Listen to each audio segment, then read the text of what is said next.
కానీ ఇక్కడ ఈయన ఏం తప్పు చేశాడు, ఈయనలో చాలా మిస్టేక్. దాంతో ఏం చేశారు, నీవు అన్ని మతాలను గౌరవించాలి కాబట్టి నేను సస్పెండ్ చేస్తాను, చక్కని సస్పెండ్ చేశాను. మరి అది దేవుని కోసం నిలబడ్డా? అజ్ఞానం. అది తెలివితేటలు కాదు, దాన్ని అజ్ఞానం. మనం ఏం చేస్తామంటే నిలబడే చోట నిలబడం కానీ పిచ్చి పిచ్చి వాటిల్లో కూడా నిలబడుతూ ఉంటాం, అవునా కదా?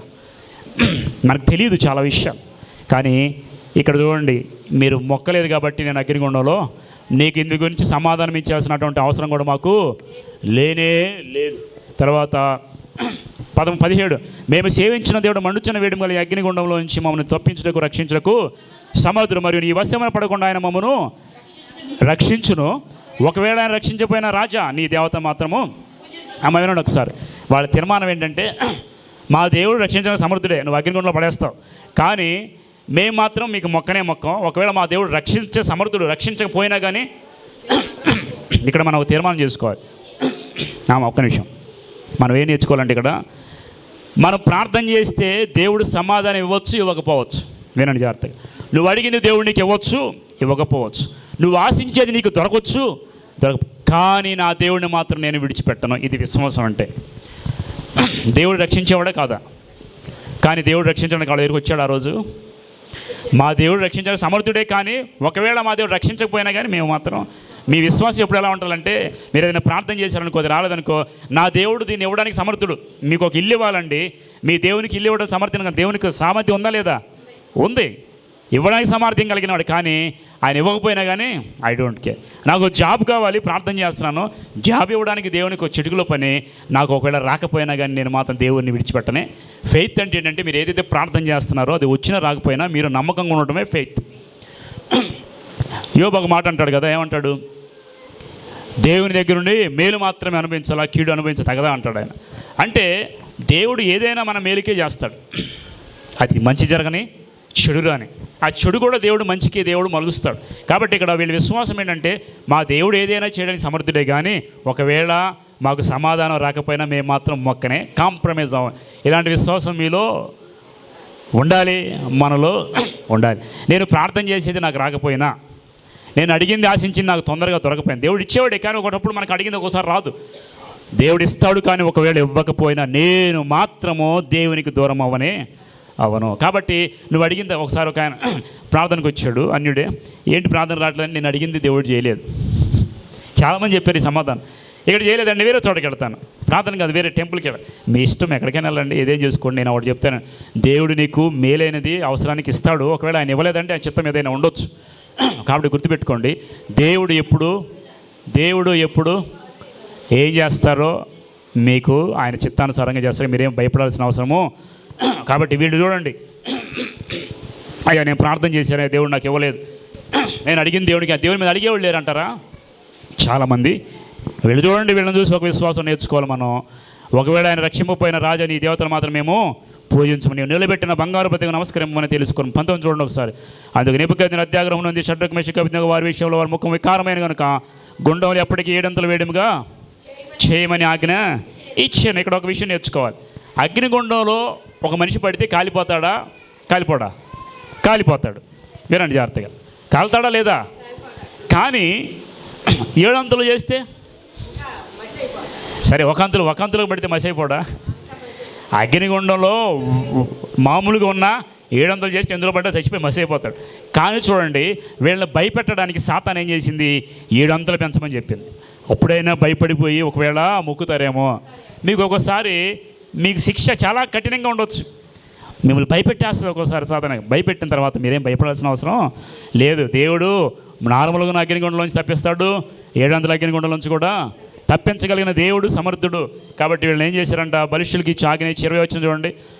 మరియు తన సైన్యంలో ఉన్న బలిష్ఠులను పిలిపించి షడ్రక్ మెషక్ అబేద్నెగో బంధించి వేడిమిగల మండుచున్న అగ్నిగుండంలో వేడి నాకినేయగా వారి అంగీలు నిలుపుటంగిలు పైవసం తక్కిన వస్త్రం తీయకయే ఉన్న పాటున ముగ్గురిని వేడిమిగల మండుచున్న ఆ గుండమును నడుము పడేశారు. మధ్యలో కూడా కాదు, మధ్యలో పడేసారు, చివరి కాదు. నడుము అంటే ఏంటి? గుండం మధ్యలో పడేశారంట. ఎవరు? బలిష్ఠులు వచ్చి పడేశారంట. తర్వాత చూడండి, రాజు దగ్గర తీవ్రమైన గుండం మిక్కిలి వేడిమిగలదైనందున షడ్రక్ మెషక్ అబేద్నెగోలను విసివేసిన ఆ మనుషులు అగ్ని జ్వాలల చేత వినండి జాగ్రత్తగా, ఎవరైతే తీసుకెళ్ళి పడేస్తారో వాళ్ళు కాలిపోయారు. ఎందుకు కాలిపోయారు చెప్పండి? ఆ వేడి సెక ఎక్కువైపోయి మీరేమైనా చలిమంట వేస్తారనుకోండి, మంటది ఎదురు ఉన్నవాళ్ళు కూడా మంట వచ్చేస్తుంది, తెలిసి సెక వస్తుంది. ఆ సెకకి ఈ పడవేసిన వాళ్ళందరూ ఏమైపోయారు? మసి అయిపోయారంట. పడేసిన వాళ్ళు మసి అయిపోతే మరి పడిపోయిన వాళ్ళు ఎలా ఉన్నారు? అడుగుంటున్నారు. చూడండి, కాల్చబడి చనిపోయారంట. ఎవరు? బలిష్ఠులు చనిపోయారు. తర్వాత 24 రాజు నెబుకద్నెజరు ఆశ్చర్యపడి 23 షడ్రకు మెషక్కు అబేద్నెగో ఆ ముగ్గురు మనుషులు బంధింపబడిన వారే వేడెంగుల మండుచున్న ఆ గుండంలో పడగా రాజుకు నెబుకద్నెజరు ఆశ్చర్యపడి తీవ్రంగా లేచి, మేము ముగ్గురు మనుషులు బంధించి అగ్నిలో వేసేది కదా అని తన మంత్రులను అడిగాను. వారు, రాజా సత్యమే అని రాజుతో. అందుకు రాజు, నేను 4 మనుషులు బంధుకోలేక అగ్నిలో సంచరించుట. 4 మనుషులు నేను ఏం చేస్తున్నారు? అగ్నిలో సంచరించడం అంటే లోపలికి వెళ్ళి చక్కగా మీటింగ్ పెట్టుకున్నారండి వీళ్ళు. నేను అత్యాగ్రహంగా లేచానంట. పడేసిన మనుషులు కాలిపోయారు, లోపల 3 వేసాం, కానీ 4 ఏం చేస్తారు అక్కడ? సంచరించడం అంటే అటు ఇటు తిరుగుతూ ముచ్చట్లు చెప్పుకుంటూ ఎలా ఉన్నామో మాట్లాడుకుంటున్నారు. చూసిన వాళ్ళందరూ కూడా ఆశ్చర్యపడిపోయారు. ఎందుకు ఆశ్చర్యపడిపోయారు? చూడండి, పడవేసిన వాళ్ళు కాలిపోయారు, కానీ పడ్డవాళ్ళు మాత్రం సంచరిస్తూ ఉన్నారు. ఇప్పుడు చూడండి, నేను ఒక విషయం అడుగుతాను, ఒక విషయం చెప్తాను.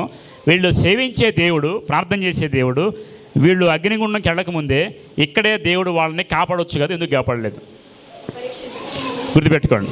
నువ్వు ప్రార్థన చేస్తావు, నీకు వెంటనే జవాబు రాదు. అగ్నిగుండం లాంటి శ్రమకి వెళ్ళాల్సి వస్తుంది ఒకటప్పుడు. ఎందుకు వెళ్ళాల్సి వస్తుందంటే నిన్ను పరీక్షించడానికి విశ్వాసం సరిగా ఉందా లేదా. దేవుడు నిన్ను పరీక్షిస్తున్నాడు. దేవుడు అక్కడ కాపాడలేదు. ఎందుకు కాపాడలేదంటే ముందు ఆయన అగ్నిగుండంలోకి వస్తారా లేదా, వీళ్ళు మొక్కుతారా లేదా అని చూశాడు దేవుడు. వినండి జాగ్రత్తగా. దేవుడు లోపల ఉండి చూస్తూ ఉన్నాడు. వీళ్ళు కాంప్రమైజ్ అవుతారా, అగ్నిగుండంకి వస్తారా? నా కోసం చనిపోవడానికి కూడా తీర్మానం చేసుకుంటారా? అమ్మో మాకు ప్రాణభయం కాబట్టి మేము మొక్కేస్తామని వాళ్ళు తీర్మానం చేసుకుని దేవుడు పరీక్ష చేశాడు. ఒకసారి మనం ప్రార్థన చేసినప్పుడు మన ప్రార్థన వెంటనే జవాబు రాదు, దేవుడు పరీక్షిస్తాడు. వీళ్ళు విశ్వాసం నిలబడతారా లే. కాబట్టి శ్రమ వచ్చినప్పుడు, అగ్ని వంటి శ్రమలు మీకు వచ్చినప్పుడు మీరు ధైర్యంగా ఎందుకుండాలి తెలుసా? నీ పక్షంగా దేవుడు నిలబడ్డాడు కాబట్టి. అక్కడికి వెళ్ళిపోయిన తర్వాత, అగ్నిగుండంలోకి వెళ్ళిపోయిన తర్వాత 4 కనపడుతున్నారు. ఎంతమంది ఉన్నారు? 4. వేసింది ఎంతమందిని? ఆ 3వ వ్యక్తి ఎవరు? 4వ వ్యక్తి ఎవరు? దేవదూత దిగొచ్చాడు. మరి దేవుడు దిగొచ్చాడు. దేవదూత లాంటి మనుషులను చూద్దాం, బైబిల్ గ్రంథం చూద్దామండి. 25 వచ్చిన. అందుకు రాజు, నేను 4 మనుషులు బంధకం అగ్ని చూస్తున్నాను, వారికి హాని ఏమీ కలగలేదు. 4వ వాని రూపము దేవతల రూపం పోలిన వారికి ప్రత్యుత్తరము. దేవతల రూపం అన్నాడు, కానీ దేవత అని చెప్పడానికి గ్యారంటీ దేవుడే దిగి వచ్చాడు. దేవతల రూపం అన్నాడు. ఆ దేవతలు అంటే వాళ్ళకి తెలుసా? దేవతల రూపం దేవుడు అంటే వాళ్ళకి తెలియదు కాబట్టి దేవతలు అనుకుని ఉండొచ్చు. చూడండి 26 వచ్చిన. అంత నెబుకద్నెజరు వేడిమి గల మండుచున్న గుండము వాకిలి దగ్గరికి వచ్చి, షడ్రకు మెషక్కు అబేద్నెగో వారిలో మహోన్నతుని దేవుని సేవకులారా. ఏమన్నాడు? మహోన్నతుడైన దేవుని. ఇంతకుముందు ఏమన్నాడు? తీవ్రంగా లేచి బంధించేయండి, పడేయండి అన్నాడు. ఇప్పుడు ఏమంటున్నాడు?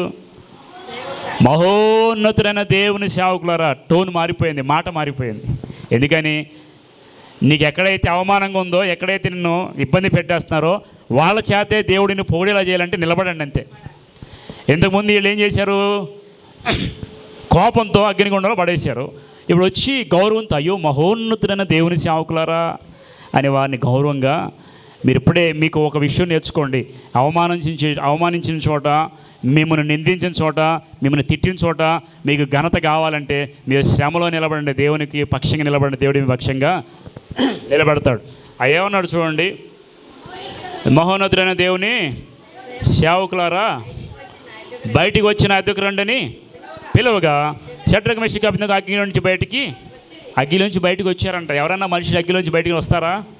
ఎక్కడా జరగదు ఈ పరిస్థితి. కానీ ఇక్కడ మనం అద్భుతాన్ని చూస్తున్నాం. తర్వాత చూడండి 27 అధిపతులు, సేనాధిపతులు, సంస్థానాధిపతులు, రాజు యొక్క ప్రధానమంత్రులు కూడి వచ్చి ఆ మనుషులను పరీక్షించి వారి శరీరములకు అగ్ని ఏ హాని చేయకుండాటయో, వారి తల వెంట్రుకలు ఒకటైనా కాలిపోకుండాయో, వారి వస్త్రములు చెడిపోకుండాటయో, అగ్ని వాసనైన వారి దేహములు తగలకుండాటయో. వారు ఏదైనా హాని జరిగిందా? వస్త్రాలు కాలినాయా? దేహం కాలిందా? వెంట్రుకలు కాలినాయా? ముందు కాలిపోయేది ఏంటి? వెంట్రుకలే. అగ్నికి మీరు ఒక చలిమంట దగ్గర ఇలా చేయబెట్టండి, మొత్తం కాలిపోతాయి. కానీ ఎక్కడ కూడా ఏ హాని కూడా వారికి రాలేదంట. 28 వచ్చి నెబుకద్నెజరు షడ్రకు మెషక్కు అబేద్నెగో వారి దేవుడు పూజార్హుడు. నెబుకద్నెజరు ఏమంటున్నాడు ఇప్పుడు? నేను నిలవబెట్టించిన దేవత విగ్రహం గొప్పదనుకున్నాను, కానీ వీళ్ళ దేవుడు పూజార్హుడు, వీళ్ళ దేవుడు పూజార్హుడు. తర్వాత ఆయన తన దూతనంపి తను ఆశ్రయించిన దాసులను, ఇప్పుడు గుర్తుపెట్టుకోండి, తను ఆశ్రయించిన దాసులను ఏం చేస్తారు? మీరు దేవుని ఆశ్రయిస్తున్నారు కాబట్టి మీరు కష్టంలో ఉన్నప్పుడు దేవుడు మీకోసం ఏం పంపిస్తారంట? ఒక దూతను పంపిస్తాడు. గుర్తుపెట్టుకోండి, దానియేలుకి దానియేలు లేడు అక్కడ. యాక్చువల్గా షడ్రక మెషక్ దానియేలు వేరే చోట ఉన్నాడు. వీళ్ళు ముగ్గురే ఉన్నారు. వీళ్ళ ముగ్గురు ఒక ఆపదలో ఉన్నప్పుడు దేవుడు ఎప్పుడు పంపించాడు? ఆపదకి వెళ్ళే ముందు ఆపదలో ఉన్నప్పుడా? ముందే వాళ్ళకి రక్షణ దొరకల. దూతను పంపించి వాళ్ళని ఏం చేశారంట? రక్షించాడు. వారు తమ దేవునికి కాక మరి ఏ దేవునికి నమస్కరింపరు అంటే జీవము గల దేవుని తప్ప వ్యర్థమైన దానికి వాళ్ళు దేనికి కూడా నమస్కారము. ఇలాంటి వ్యక్తి ఇంకొక ఆయన ఉన్నాడు, గతంలో మనం చెప్పుకున్నాం. ఎవరు చెప్పండి? కుట్రబన్ని ఉరేయమంటాడు అతన్ని. హామాను ఏమంటాడు? ఎవరైనా ముర్దికాయ కూడా ఎక్కడ కాంప్రమైజ్ అవ్వడు, అందుకే ప్రధానమంత్రి అయ్యాడు. వీళ్ళు ఎక్కడ కాంప్రమైజ్ అవ్వలేదు, దేవుని దగ్గర ప్రధానమంత్రులు అయ్యారు. చూడండి, దూతనాశ్రయం తన దాసులు వారు తమ దేవుని మరి ఏ దేవునికి నమస్కరింపకయు ఏ దేవుని సేవింపక ఉందమని తమ దేహంలో అప్పగించి రాజు యొక్క ఆజ్ఞను వ్యర్థపరిచిరి. గవర్నమెంట్ రూల్ కానీ, ఇంట్లో ప్రాబ్లమ్స్ కానీ, స్కూల్లో కానీ ఎక్కడైనా దేవునికి వ్యతిరేకంగా ఏ రూల్ వచ్చినా మీరు దానికి కాంప్రమైజ్ అవ్వాల్సిన అవసరం లేదు. రాజాజ్ఞను కూడా పక్కన పెట్టేశారు. నీ దేవునికి మహిమ కలిగినప్పుడు, వినండి జాగ్రత్తగా, నీ దేవునికి మహిమ రానప్పుడు, నీ దేవునికి అది ఇష్టం లేనప్పుడు, అది గవర్నమెంట్ ఆర్డర్ అయినా, రాజు ఆజ్ఞ అయినా, ఎవరిదైనా కానీ, ఇంట్లో ఆర్డర్ అయినా, స్నేహితుల ఆర్డర్ అయినా మీరు కాంప్రమైజ్ అవ్వాల్సిన అవసరము. వీళ్ళు రాజు ఆజ్ఞని కూడా లక్ష్య పెట్టలే. ఏ విషయంలో? దేవుని విషయంలో, సేవించే విషయంలో. మిగతా వాటిలో గవర్నమెంట్ రూల్స్ ఉన్నాయండి. గవర్నమెంట్ ఆర్డర్ పన్ను కట్టమని, పన్ను కట్టనండి అన్నాను అనుకో, కుదురుద్ది అది. నేను ఓటు అయినండి అన్నాను, కుదురుద్ది అది. కొన్ని మనకు కామన్ సెన్స్ ఉండదు, ఏది చేయాలో ఏది చేయకూడదు. దేవుని విషయంలో, దేవుని సేవించే విషయంలో తప్ప మీరు అన్ని విషయాలు గవర్నమెంట్కి, బైబిలే చెప్తాడు దేవుడు, మీ పై అధికారులకు మీరు లోబడండి. గవర్నమెంట్ ఫామ్ చేసే దేవుడే అంట. తెలుసా మీకు ఆ విషయం? ఓకే, తర్వాత 29వ వచనం. కాగా నేను ఒక శాసనం వేయించున్నాను, ఏదనగా ఈ విధంగా రక్షించు సమర్థ దేవుడు కాక మరి ఏ దేవుడు? ఆయన వేరే దేవతా విగ్రహాన్ని పూజించి నిలబెట్టిన ఆయన ఒక మాట చెబుతున్నాయంట, ఈ దేవుడు తప్ప వేరే దేవుడు ఎవరు కూడా తెలుసుకున్నాడు. ఎవరు? నెబుకద్నెజరు. ఇంతకుముందు తెలుసుకున్నాడా? ఇప్పుడు దేవుడు ఎవరో తెలుసుకున్నాడు కాబట్టి ఇతన్ని మించిన దేవుడు ఇంకెవరు కూడా ఏ దేవుడును ఎవరు చెప్పాడు? ఒక అన్యుడు చెప్పాడు. క్రిస్టియన్గా చెప్పింది ఒక అన్యుడైనట్టు నెబుకద్నెజరు రాజు చెప్పాడు. ఎందుకని? అక్కడ దేవుని మహిమను వారు చూసి. నేను ఒక విషయం చెప్తానండి, అన్యులు కూడా మార్పు చెందాలంటే మీరు దేవుని కోసం నిలబడితే మీ ద్వారా అనేక మందికి మార్పు అవకాశం. అది అగ్నిగుండంలోకి నేను వెళ్ళనంటే అక్కడ మహిమ వచ్చేదా? అంతకుముందు హీనపరిచిన వాళ్ళు గణపరిచారు. ఎందుకు అగ్నిగుండంలోకి పంపించాడు దేవుడు అంటే నీ హీనత్వాన్ని మహిమలోకి తీసుకురావడానికి, దేవుని గొప్పతనాన్ని తెలియజేయండి. అది జరగాలంటే ముందు నీవు దేవుని కోసం నిలబడటం నేర్చుకోవాలి. ఎక్కడైనా వినండి, నీవు దేవుని కోసం నిలబడితేనే కదా దేవుని మహిమ బయటకు వచ్చేది. నీవు దేవుని కోసం నిలబడితేనే కదా దేవుడు నీ పక్షంలో నిలబడేది. గుర్తుపెట్టుకోండి. తర్వాత ఏ దేవుడును లేడు. తర్వాత చూడండి, కాగా ఏ జనులు, ఏ రాష్ట్రం, ఏ భాష మాట్లాడేవాళ్ళు కానీ షడ్రకు మెషక్ అబేద్నెగో అనువారి దేవుని ఎవడు దూషించిన వాడు తుత్తునీలుగా. ఆ దేవుణ్ణి ఎవరు దూషిస్తారు? తుత్తునీలుగా. ఎవరు చెబుతున్నారు ఈ మాటలని చెప్పండి? దానియేలా? నెబుకద్నెజరు ఏ దేవుణ్ణి గౌరవించిన వాడు, దేవత విగ్రహం నిలబెట్టినవాడు మన దేవుణ్ణి పొగుడుతూ ఉన్నాడు. ఏ రాష్ట్రమైన భాష అయినా కానీ ఆయన గురించి ఎవరైనా తప్పుగా మాట్లాడితే వాళ్ళందరూ ఏమైపోతారంట? తుత్తునీలుగా. వారి ఇల్లు ఎప్పుడు పెంట కుప్పగా ఉండు. నన్ను అంతటా నుండి రాజు షడ్రకు మెషక్ అబేద్నెగో వారిని బబులోను స్థానంలో. ఇప్పుడు చెప్పండి, వారికి శ్రమ ఎందుకు వచ్చింది? చెప్పాలి. దేనికోసమో? ఈరోజు నీకు శ్రమ ఎందుకు వస్తుంది? నీకు శ్రమ ఎందుకు వస్తుంది? హెచ్చించడానికి. నీకు అగ్ని వంటి శ్రమలు వస్తే మీరు ఎంత జరిగినట్టు మీరు అనుకోవద్దు. దేవుడు మిమ్మను హెచ్చించడానికే చేశాడు కానీ వేరే దానికి కానీ. ఇప్పుడు చెప్పండి, నీవు శ్రమలో నిలబడితేనే కదా దేవుడు నిన్ను బట్టి మహిమ పొందేది. నాకు శ్రమ వద్దు, నాకు కష్టం వద్దు, తీసే ప్రభా అంటే తీసేట్లను దేవుడు, అందులోకి నువ్వు వెళ్ళాల్సిందే తప్పనిసరిగా. కానీ అగ్నిలోకి వెళ్ళినప్పుడు దేవుడు నిన్ను విడిచిపెడతాడా? విడిచిపెట్టాడు. కాబట్టి గుర్తుపెట్టుకోండి, దేవుడు మహిమ పొందడానికి నిన్ను ఒక్కొక్కసారి అగ్ని వంటి శ్రమల్లోనికి పంపిస్తాడు. నువ్వేం చేయాలి? దానికి లోబడి సంతోషంగా శ్రమలు ఎదుర్కో. ఖచ్చితంగా దేవుడిని పట్ల నిలబడి నిన్ను హెచ్చిస్తాడు. అర్థమవుతుందా? అదే రీతిగా దానియేలు గురించి కూడా ఇంకో మాట చెప్పి నా ముగించుకుందాం. చూడండి, ఇప్పుడు దానియేలు స్నేహితులకు శ్రమలు వచ్చినాయి. మరి దానియేలుకి వచ్చిందా? చెప్పండి. ఇక్కడ ఇంత ముందు రాలేదు, ఇప్పుడు వచ్చింది చూడండి. 6వ అధ్యాయంకి వచ్చేయండి ఒకసారి. తన రాజ్యం అంతటిపైన అధిపతులుగా ఉండుటకై 120 మంది అధిపతులను నియమించుటకు దర్యావేషునకు ఇష్టమైన చెప్పండి. దర్యావేషునకు ఏమైంది? ఇప్పుడు ఏ రాజు వచ్చాడు చెప్పండి? రాజమంత్రి అధిపతులుగా ఉండుటకై 120 మంది అధిపతులు నియమించారు. దర్యావేషు నెబుకద్నెజరుకి ఎవరు తర్వాత బెల్షస్సరు వస్తాడు. 5వ అధ్యాయంలో రాజుకు బెల్షస్సరు తన అధిపతుల్లో 1000 మంది గొప్ప విందు చేయించాడు. మీకు తర్వాత చూస్తే నెబుకద్నెజరు అంతా గడ్డి మేయడానికి వెళ్ళిపోతాడు. తర్వాత 4వ అధ్యాయం అంతా ఇదంతా చెప్పుకోవడం మన టైం సరిపోతుంది. 4వ అధ్యాయం అంతా ఇలా జరుగుద్ది. 5వ అధ్యాయంలో రాజుకు బెల్షస్సరు తన అధిపతుల్లో 1000 మంది గొప్ప విందు చేయించాడు. అధిపతులు 1000 మందికి విందు చేయించాడు. బెల్షస్సరు ఎవరు తెలుసా? ఎవరు బెల్షస్సరు? నెబుకద్నెజరు తర్వాత వచ్చినవాడు. ఆయన ఏం చేసి తెలుసా? దేవాలయంలో భక్తులను తెచ్చినటువంటి పాత్రలన్నీ పెట్టి ఏం తాగుతున్నాడు? ముందు తాగుతున్నాడు. ఎవరు? ద్రాక్షరసం తాగుతున్నాడు. ద్రాక్షరసం తాగుతుంటే ఒక చెయ్యి వచ్చి ఆ మేనే టెకెల్ 24వ అధ్యాయం 24 వచ్చింది చూడండి. 5వ అధ్యాయం. పిల్లలు కూర్చోండి, గొడవ చేయొద్దు. కావున ఆయన ఎదుటి నుండి అరచేయి వచ్చి ఆ వ్రాతను రాసిన శాసనం ఏమనగా మేనే టెకెలు ఫాల్సి, నీ వాక్య భాగమైన మేనే అనగా దేవుడు నీ ప్రభుత్వ విషయం లెక్క చూచి దాన్ని ముగించే. టెకెల్ అనగా ఆయన నిన్ను త్రాసులో చూచగా నీవు తక్కువగా కనబడితే. ఫెరేస్ అనగా నీ రాజ్యం యుద్ధం వేగం మాదీయులకు పారసీకులకు. మీకు అర్థమైంది? ఇక్కడ నీ రాజ్యం విభాగించబడింది. ఒక్కసారి నా వైపు చూడండి. పిల్లలు కూర్చోండి. మీరు పిల్లలు మాట్లాడుతూ తిరగొద్దు, డిస్టర్బెన్స్గా ఉంది. ఓకే, ఇంకూర్చోమ్మా. నా వైపు చూడండి అందరికి. ఇప్పుడు ఈయన బెల్షస్సరు వచ్చినప్పుడు ఆయన దేవాలయంలో దేవునికి అర్పించేటువంటి ఎన్నో చూసావా పాత్రలు. ఆ పాత్రలు తీసుకొని చాలు ఇంకైబాక పాత్రలు తీసుకొని ద్రాక్షరసం తాగుతుంటే ఒక చెయ్యి దేవుడి చెయ్యి వచ్చి గోడ మీద రాసిందంట మేనే టెకెల్. అంటే నీ దేవుడు నీ ప్రభుత్వ విషయంలో లెక్క చూసావు, లెక్క చూడగా నీవు దేవుని దృష్టిలో తక్కువగా ఉన్నావు కాబట్టి ఆ రోజే చచ్చిపోతాడు ఆయన. ఇప్పుడు ఒక విషయం చెప్తాను. నీ రాజ్యం ఏమవుతుందంట? మాదీయులు పారసీకులకి. అక్కడ మాటను చూడమ్మా 27వ వచనంలో. ఫెరెస్ అనగా నీ రాజ్యం నీ యొద్ద నుండి మాదీయులకు పారసీకులకు. ఈ మాదీయులు పారసీకులు ఎవరు తెలుసా? నేను లాస్ట్ మొన్న వాక్యం చెప్పినప్పుడు నా వైపు చూడండి ఒకసారి. ఒక విగ్రహం చూసాడు నెబుకద్నెజరు, తలంతా బంగారం. నెబుకద్నెజరు కాలం తర్వాత ఏమైంది? పర్షియన్లు మాదీయులు ఈ 2 రాజ్యాలుగా ముక్కలైపోయింది. ఎప్పుడు ముక్కలైంది? నెబుకద్నెజరు కొడుకు యొక్క కాలంలో. మీకు అర్థమైంది? ఇక్కడ రాజు నెబుకద్నెజరు ఒకడే, రాజ్యం అంతా బంగారం. తర్వాత 2 చేతులు ఎలాగైతే 2 ముక్కలైపోయింది రాజ్యము, అదే మాదీయులు పారసీకులు. ఆ తర్వాత గ్రీకు సామ్రాజ్యం, ఆ తర్వాత రోమా సామ్రాజ్యం, ఆ తర్వాత ప్రజా పరిపాలన. ఇప్పుడు వినండి, దేవుడు చెప్పినట్టుగా నెబుకద్నెజరు తర్వాత బెల్షస్సరు కాలంలో అయిపోయింది రాజ్యం 2గా.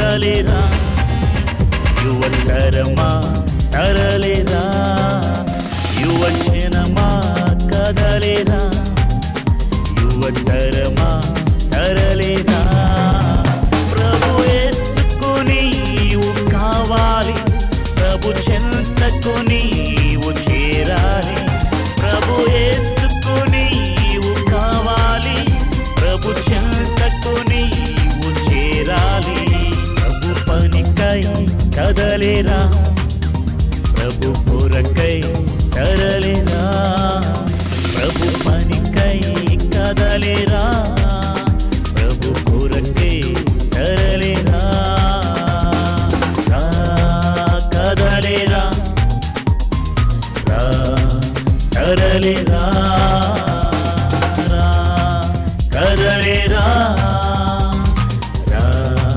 తరలేరా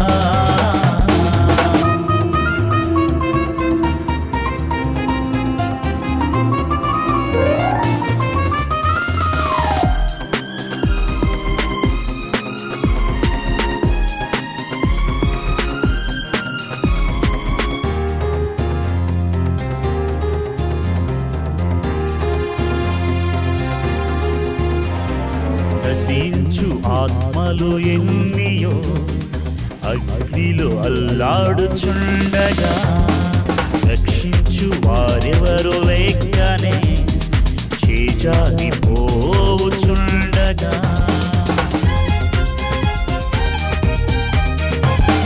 నశించు ఆత్మలు ఎన్నియో అగ్నిలో అల్లాడుచుండగా రక్షించు వారెవరు లేకనే చేజారి పోవుచుండగా నీకేల నిర్లక్ష్యము ఎందుకు అలక్ష్యము ప్రభు మనస్సుని వెరుగుము ప్రభు కొరకై పని చేయుము నీకేల నిర్లక్ష్యము ఎందుకు అలక్ష్యము ప్రభు మనస్సుని వెరుగుము ప్రభు కొరకై పని చేయుము రా కదలిరా రా తరలిరా రా కదలిరా రా తరలిరా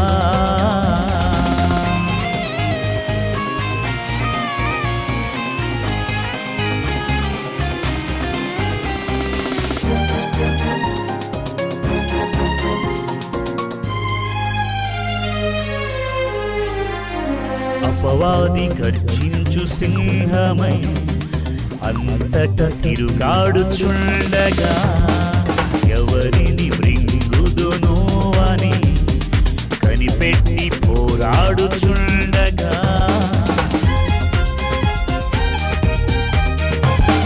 అపవాది గర్జించు సింహమై అంతట తిరుగాడుచుండగా ఎవరిని మృంగుదును అని కనిపెట్టి పోరాడుచుండగా ప్రభు చేతిలో బాణమై సాతాను ఎదిరించుము బలమైన దుర్గమై దాని క్రియలను లయపరచుము ప్రభు చేతిలో బాణమై సాతాను ఎదిరించుము బలమైన దుర్గమై దాని క్రియలను లయపరచుము రా కదలిరా రా తరలిరా రా కదలిరా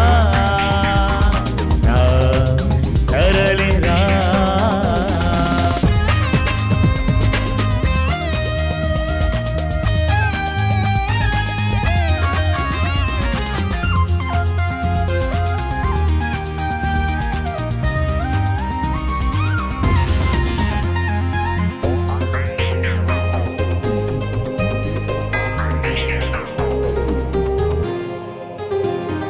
వ్యర్థమైన ప్రతి వాటికై పరుగులేలవో సోదరా అల్పమైన ఈ భోగమును విడిచిపెట్టు ఓ సోదరి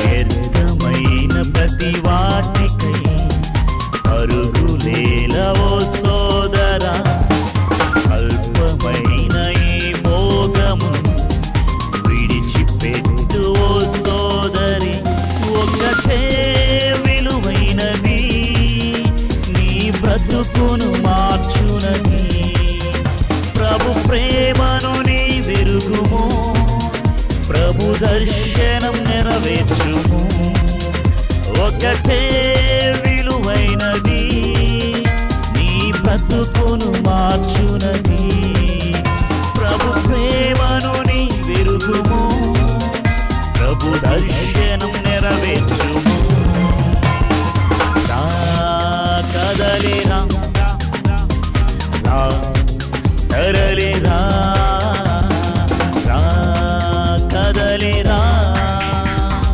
రా తరలిరా యువజనమా కదలిరా యువతరమా తరలేరా యువజనమా కదలేరా యువతరమా తరలేరా ప్రభు యేసుకు నీవు కావాలి ప్రభు చెంతకు నీవు చేరాలి ప్రభు యేసుకు నీవు కావాలి ప్రభు చెంతకు నీవు చేరాలి ప్రభు పనికై కదలేరా ప్రభు కొరకై తరలేరా ప్రభు పనికై కదలేరా